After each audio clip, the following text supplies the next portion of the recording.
Hi అండి, అందరికీ నమస్తే. ఈరోజు మన ఛానల్లో పాతకాలపు పద్ధతిలో పక్కా కొలతలతో మాగాయ పచ్చడి ఎలా తయారు చేసుకోవాలో చూపిస్తాను. మాగాయ పచ్చడి పెట్టుకోవాలి అంటే ముందుగా మామిడికాయ ముక్కల్ని ఊరపెట్టి మాగాయ ముక్కల్ని తయారు చేసుకోవాలి. నేను చెప్పిన కొలతలతో ఈ మాగాయ ముక్కలు తయారు చేసుకున్నట్టయితే పచ్చడి చాలా పర్ఫెక్ట్గా కుదురుతుంది. ఓకే ఫ్రెండ్స్, ఇప్పుడు మాగాయ పచ్చడి పెట్టుకోవడం కోసం ముందుగా మాగాయ ముక్కల్ని ఎలా తయారు చేసుకోవాలో ఆ ప్రాసెస్ ఏంటో చూసేద్దామా. మరి దానికోసం నేను 8 మామిడికాయలు తీసుకున్నానండి.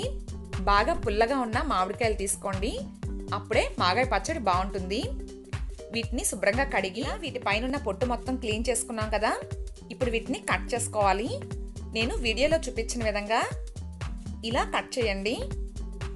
మరీ పలచగా కాకుండా అలాని మరీ మందంగా కాకుండా మామిడికాయ ముక్కల్ని కట్ చేసుకోవాలి. ఫ్రెండ్స్, ఆల్రెడీ మన ఛానల్లో చాలా రకాల నిల్వ పచ్చళ్ళు చేశానండి. వాటన్నింటి లింక్ కింద డిస్క్రిప్షన్లో ఇస్తాను. ఎవరైనా చూడాలి అనుకుంటే ఒకసారి డిస్క్రిప్షన్ చెక్ చేయండి. ఫ్రెండ్స్ చూడండి, మనం కట్ చేసుకున్న మామిడికాయ ముక్కలు ఇలా ఈ విధంగా ఉండాలి. ఇదే విధంగా మిగిలిన మామిడికాయలన్నీ కట్ చేసి తీసుకోండి. ఇలా మామిడికాయలన్నీ ఈ విధంగా కట్ చేసుకున్నాం కదా. ఇలా కట్ చేయగా మిగిలిన మామిడి టెంకల్ని మనం పడేస్తాం కదా. వీటిని పడేయకుండా మన పాతకాలం నాటి మామిడి టెంకలతో మంచి రెసిపీని అప్లోడ్ చేశానండి. మీకు వీలైతే తప్పకుండా ఒకసారి చూడండి. ఓకే ఫ్రెండ్స్, ఇప్పుడు మనం తీసుకున్న 8 మామిడికాయలకి మెజరింగ్ కప్తో 3/4 కప్ వరకు కళ్ళుప్పు వేసుకోవాలి. అదే మీరు సాల్ట్ తీసుకున్నట్టయితే కొంచెం తగ్గించి వేసుకోండి. ఇప్పుడు మామిడి ముక్కల్ని ఊరపెట్టుకోవడం కోసం ఏదైనా ఒక ప్లాస్టిక్ డబ్బా తీసుకుని ఇందులో ముందుగా మనం కట్ చేసి పెట్టుకున్న మామిడి ముక్కలు వేసుకోండి. ఇలా ఒక లేయర్ వేసుకుని ఇప్పుడు కళ్ళుప్పుని పైన కొద్దిగా ఈ విధంగా జల్లండి. మళ్ళీ ఇంకొక లేయర్ మామిడి ముక్కలు వేసుకుని పైన కళ్ళుప్పు వేయండి. ఇదే విధంగా మిగిలిన ముక్కలన్నీ ఇలానే వేసుకోవాలి. ఇందులో వేసుకునే ఉప్పు నేను 8 మామిడికాయల క్వాంటిటీకి చెప్పానండి.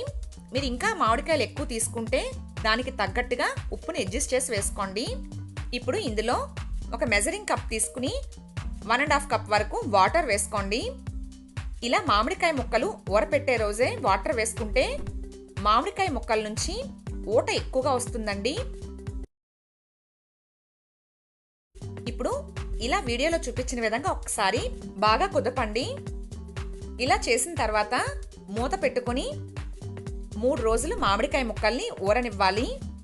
మధ్య మధ్యలో ఇలా వీడియోలో చూపించిన విధంగా ఈ మామిడికాయ ముక్కలున్న డబ్బాని ఈ విధంగా కుదపండి. ఇలా చేస్తే కింద నుంచి పైకి మామిడికాయ ముక్కలన్నీ కలిసి అన్నీ ఒకేలా ఊరతాయి.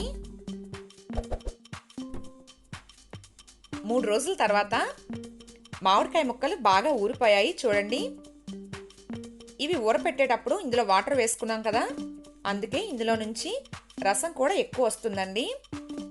ఇప్పుడు ఏదైనా ఒక గిన్నె తీసుకుని దానిపై జాలీల గిన్నె పెట్టండి. ఇప్పుడు ఇందులో మనం ఊరపెట్టి పెట్టుకున్న మామిడికాయ ముక్కల నుంచి రసాన్ని అలాగే ముక్కల్ని సెపరేట్ చేసుకోవాలి. ఇలా మామిడికాయ ముక్కల్ని జాలీల గిన్నెలో వేసుకోవడం వల్ల ఇందులో ఇంకా ఏమైనా రసం ఉంటే ఆ రసం కింద గిన్నెలోకి వచ్చేస్తుందండి. ఈ విధంగా మామిడికాయ ముక్కలన్నీ పిండి తీసుకోండి. మనం మామిడికాయ ముక్కలు ఊరపెట్టేటప్పుడు వాటర్ వేసుకున్నాం కదా, అందుకే ఇందులో రసం ఎక్కువగా వస్తుంది. మీరు వాటర్ వేయకుండా వట్టి ముక్కలు మాత్రమే ఊరపెట్టుకుంటే ఇంత రసం రాదండి. రసం ఎక్కువగా ఉంటేనే పచ్చడి బాగుంటుంది.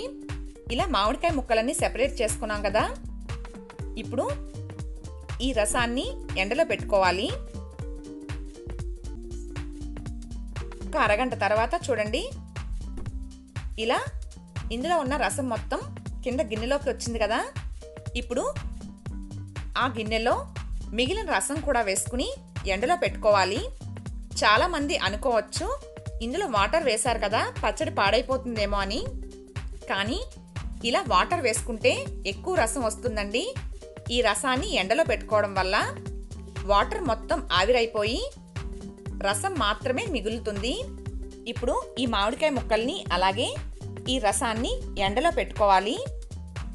మామిడికాయ ముక్కలు ఎండబెట్టుకోవడం కోసం ఏదైనా ఒక ప్లాస్టిక్ కవర్ వేసుకుని దానిపైన మనం ఊరపెట్టి పెట్టిన మామిడికాయ ముక్కలన్నీ ఈ విధంగా వేసుకోవాలి. వీటిని ఎండలో 4-5 రోజులు బాగా ఎండబెట్టాలండి. ఇలా మామిడికాయ ముక్కలన్నీ ఆరబెట్టుకున్నాం కదా, ఇప్పుడు దీంతో పాటే మామిడికాయ రసాన్ని కూడా ఎండలో పెట్టండి. ఈ రసం 1 లీటర్ ఉంటే 1/2 లీటర్ అయ్యేంత వరకు ఎండబెట్టుకోవాలి. ఎండ బాగా ఎక్కువగా ఉంటే ఫుల్గా 1 రోజంతా పెడితే సరిపోతుంది. మరి ఎక్కువసేపు ఎండలో ఉంచితే రసం మొత్తం ఆవిరైపోతుందండి. ఎక్కువ రోజులు రసాన్ని ఎండలో పెట్టకూడదు. ఫ్రెండ్స్ చూడండి, ఉదయం నుంచి సాయంత్రం వరకు మామిడికాయ ముక్కలు ఈ విధంగా ఎండాయి.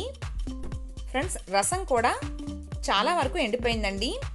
ఇందులో ఇంకా కాస్త వాటర్ ఉంది. మర్నాడు ఉదయం ఒక 2-3 గంటలు మళ్ళీ ఎండలో పెట్టుకుంటే సరిపోతుంది. ఇప్పుడు వీటిని ఎండలోంచి కిందకి తెచ్చిన తర్వాత ఈ విధంగా ఫ్యాన్ గాలి కింద ఆరబెట్టుకోవాలి. లేదంటే మామిడికాయ ముక్కలు కలర్ మారిపోతాయి. మర్నాడు ఉదయం మళ్ళీ ఎండలో పెట్టండి. మామిడికాయ రసాన్ని మాత్రం ఎక్కువసేపు ఎండలో పెట్టుకోవద్దు. ఒక 2 గంటలు ఎండలో ఉంచండి సరిపోతుంది. అదే ఈ మామిడికాయ ముక్కలైతే క్రిస్పీగా అయ్యేంత వరకు ఎండబెట్టాలి. ఫ్రెండ్స్ చూడండి, 2 గంటల తర్వాత మామిడికాయ రసంలో ఉన్న వాటర్ మొత్తం ఆవిరైపోయి ఒరిజినల్ రసం మాత్రమే మిగిలింది. ఇంకా మీరు ఈ రసాన్ని ఎక్కువసేపు ఎండలో ఉంచితే ఇదంతా ఆవిరైపోతుందండి. ఈ మాత్రం రసం ఉండేలా చూసుకోవాలి. ఇప్పుడు ఈ రసాన్ని ఏదైనా ఒక ప్లాస్టిక్ డబ్బాలో వేసుకుని స్టోర్ చేసుకోండి. డబ్బా తడి లేకుండా చూసుకోవాలి. ఇలా రసం వేసుకున్నాం కదా, ఇప్పుడు మూత పెట్టుకుని పక్కన పెట్టండి. ఇంకా ఈ రసాన్ని ఎండలో పెట్టనవసరం లేదు. మామిడికాయ ముక్కల్ని మాత్రం మీరు చేత్తో విరిపినప్పుడు విరిగేలా ఎండబెట్టుకోవాలి. ఇలా ఉంటే పచ్చడి ఎన్నాళ్ళైనా పాడవకుండా ఉంటుందండి. ఇప్పుడు ఇవి బాగా ఎండిపోయాయి కదా, ఎండిన మామిడికాయ ముక్కల్ని ముందుగా మనం తయారు చేసి పెట్టుకున్న మామిడికాయ రసంలో వేసుకోవాలి.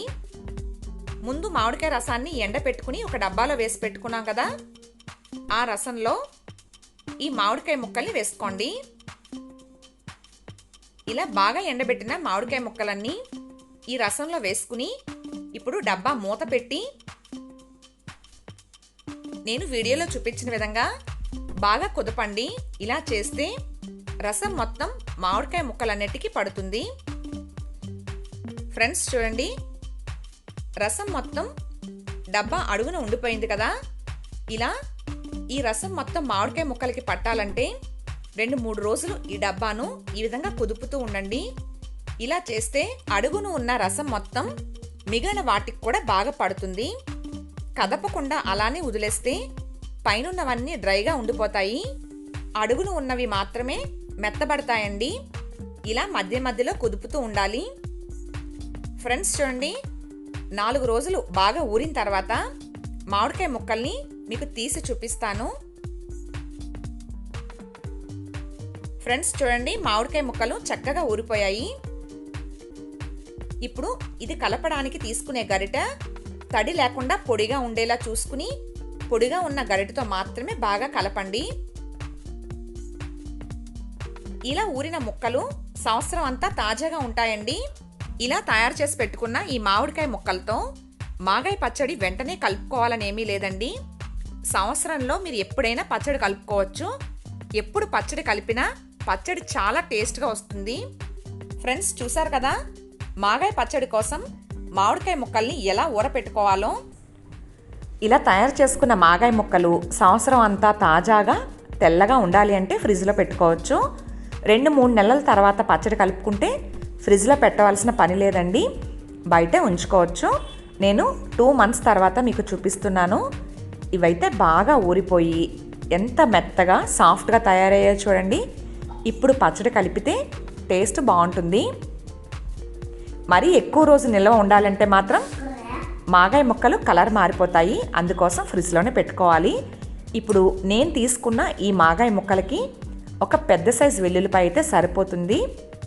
వెల్లుల్లిపాయ రెమ్మలు ఒలిచి మిక్సీ జార్లో వేసి కచ్చా పచ్చగా గ్రైండ్ చేసుకోవాలి.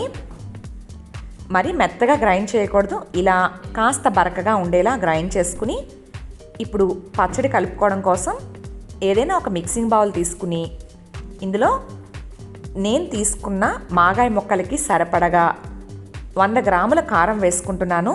అంటే మీరు మాగాయ ముక్కలు తీసుకునే దాన్ని బట్టి కారాన్ని వేసుకోవాలి.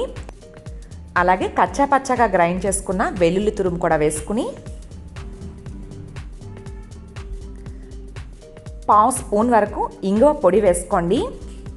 ముద్ద ఇంగువ తీసుకుంటే కాస్త వేయించి పొడి చేసి వేసుకోవచ్చు. నేను పొడి ఇంగువ తీసుకున్నాను కనుక ఇలా ఒక 1/2 స్పూన్ వరకు వేసుకున్నాను. మాగాయ పచ్చడిలో ఇంగువ వేసుకుంటే ఫ్లేవర్ చాలా బాగుంటుంది, అస్సలు మిస్ కావద్దు. ఇప్పుడు తాలింపు వేసుకోవడం కోసం స్టవ్ ఆన్ చేసుకుని ప్యాన్ పెట్టి పచ్చడి కలుపుకోవడానికి సరిపడినంత నువ్వుల నూనె కానీ పల్లీల నూనె కానీ వేసుకోవాలి.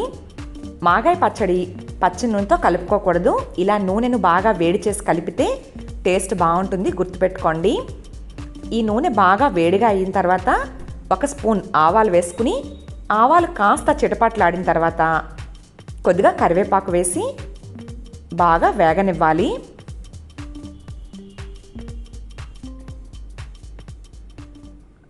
ఇవి వేగిన తర్వాత స్టవ్ ఆఫ్ చేసేసి ముందుగా ఒక బౌల్లో కారం వెల్లుల్లి వేసి పెట్టుకున్నాం కదా, ఈ వేడివేడి నూనెను కారంలో వేసుకోవాలి. ఇలా కాగిన నూనె కారంలో వేసుకుంటే మంచి ఫ్లేవర్ వస్తుందండి.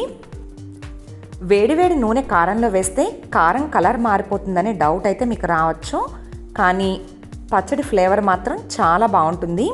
మన పాతకాలంలో పెద్దవాళ్ళు పచ్చడిని ఇలానే కలిపేవారు. అదే ప్రాసెస్ని మీకు ఇప్పుడు చూపిస్తున్నాను. చూసారు కదా, ఇలా నూనె వేసిన తర్వాత ఒకసారి బాగా గరిటెతో కలుపుకుని ఇప్పుడు ముందుగా ఊరపెట్టి పెట్టుకున్న మాగాయ ముక్కలు వేసుకోవాలి. ఇందులో మనం సాల్ట్ వేయలేదండి, ఎందుకంటే మామిడికాయ ముక్కల్లో ఆల్రెడీ సాల్ట్ ఉంటుంది కనుక పచ్చడి కలుపుకున్న తర్వాత రుచి చూసుకుని సాల్ట్ ఏమైనా తక్కువైతే అప్పుడు వేసుకుని కలుపుకోవాలి. కారం వేసేటప్పుడు మాత్రం సాల్ట్ వేయొద్దు, గుర్తుపెట్టుకోండి. ఇలా ఊరపెట్టిన మామిడికాయ ముక్కలన్నీ వేసిన తర్వాత ఇవన్నీ కారంలో కలిసేలా చేత్తో కానీ లేదా గరిటెతో కానీ బాగా కలుపుకోవాలి. అంతేనండి, మాగాయ పచ్చడిని ఈ విధంగా కలిపితే అచ్చంగా మన అమ్మమ్మలు పెట్టినప్పుడు మాగాయ పచ్చడి ఎలా ఉండేదో అలానే చాలా రుచిగా ఉంటుంది. ఇలా బాగా కలిపిన తర్వాత ఇప్పుడు టేస్ట్ ఒకసారి చెక్ చేసుకుని సాల్ట్ కానీ కారం కానీ ఏమైనా తక్కువైతే మళ్ళీ వేసి కలుపుకోవచ్చు. ఫ్రెండ్స్, నాకైతే అన్నీ కరెక్ట్గా సరిపోయాయండి, నేనైతే ఏమీ వేసుకోవడం లేదు. మీరు రుచి చూసిన తర్వాత ఏదైనా తక్కువైంది అనిపిస్తే ఇప్పుడే వేసి కలుపుకోండి. ఫ్రెండ్స్ చూడండి, మాగాయ పచ్చడి ఎంత పర్ఫెక్ట్గా వచ్చిందో. ఈ పచ్చడి జ్యూసీగా ఉండాలి అంటే ఆయిల్ ఫుల్గా ఉండాలి. ఆయిల్ తక్కువైంది అనిపిస్తే పచ్చి నూనె వేసి కలుపుకోవద్దు, కాచి చల్లార్చిన నూనె వేసుకునే కలుపుకోవాలి. ఇది మాత్రం గుర్తుపెట్టుకోండి. ఇప్పుడు ఈ పచ్చడిని బాగా చల్లారిన తర్వాత ఏదైనా ఒక జాడీలోకి కానీ లేదా గాజు సీసాలో కానీ స్టోర్ చేసుకుంటే ఫ్రిడ్జ్లో పెట్టే పని లేకుండా బయట ఉన్న సంవత్సరం అంతా నిల్వ ఉంటుంది. ఫ్రెండ్స్ చూసారు కదా, పాతకాలపు పద్ధతిలో పక్కా కొలతలతో మాగాయ నిల్వ పచ్చడి ఎలా తయారు చేసుకోవాలో నేను చెప్పిన ఈ ప్రాసెస్లో మీరు పచ్చడి పెట్టుకుంటే అచ్చంగా మన అమ్మమ్మలు మాగాయ పచ్చడి పెట్టినప్పుడు ఎంత రుచిగా ఉండేదో అలానే మీరు కూడా చేసుకోవచ్చు. ఐ హోప్ ఈ వీడియో మీ అందరికీ నచ్చింది అనుకుంటున్నాను. ఈ వీడియో కనుక మీకు నచ్చితే తప్పకుండా లైక్ చేసి మీ ఫ్రెండ్స్కి షేర్ చేయండి. Thanks for watching. Please like, share, comment and subscribe to my channel.